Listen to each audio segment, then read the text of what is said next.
Hey everybody, it's cold brew time. Typically, I used to buy a large iced coffee from Dunkin every day. And I've done that for years. And as you can tally it up, it gets quite expensive. So I've mixed up my game about a year ago with cold brew. And at the time, I was just using a single cold brew maker. And then about 6 months ago, I added a second. Let me tell you, it's a game changer. Right, and I'm going to go through this with you and make a batch of cold brew. Typically, it takes me about 4 or 5 days to go through this. So I always have a second one ready. So as right now, when I go to clean this out and make a new one, I'm going to start using this, okay? So we're going to just start with this. Take the covers off. I'm going to clean this up, and I'll be right back. Now, this is all cleaned up and ready to go. And we're going to get this one ready. Now this has been about 4 days. I don't touch it once it's in there. But now I let this drain a little bit.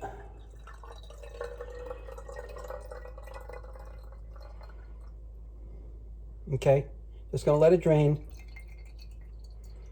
And I'm going to dump it out. And then I'm going to rinse the grounds out of it.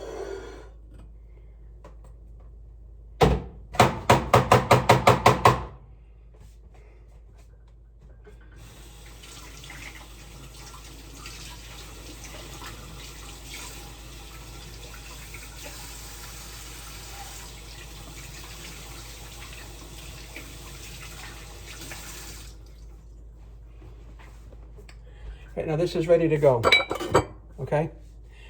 Now this one, I fill up with cold water to the top.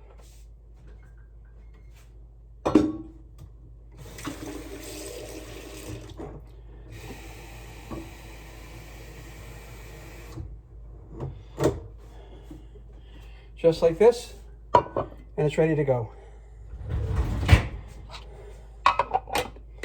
Now, this is the important part. We're going to make a new batch, and I'll tell you what I do. The filter's in here.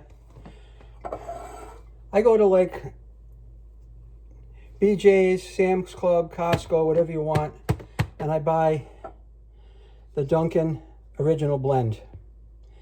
It makes 130 servings, and here's my key.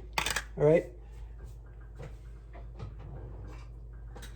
I take a quarter cup scoop, and I will put 3 scoops in here. Now it'll tell you to put 6, but you do not need 6. You just need 3. Trust me on this. That's all you need. Okay? That's 3.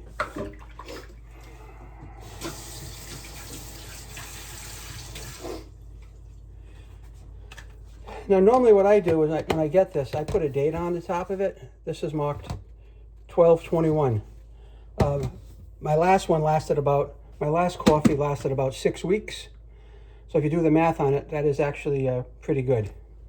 So now we're going to fill this up. We're going to fill this up. Let me get you to a place here where you can see.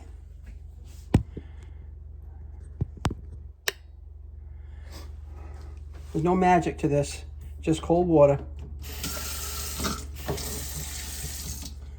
And I first shoot it straight down, mix things up, and then to the side to fill it up.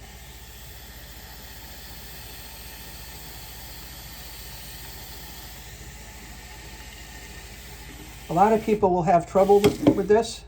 Oops. And it may not go right for them.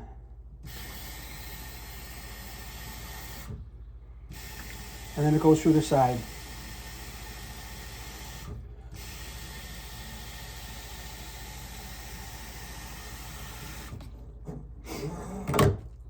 I maybe poke it a little bit.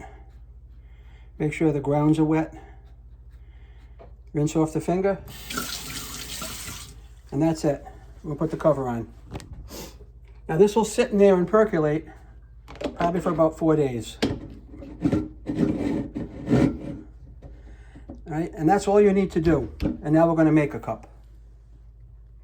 Okay, now we're going to pour our first cup here and then put this in the fridge to settle.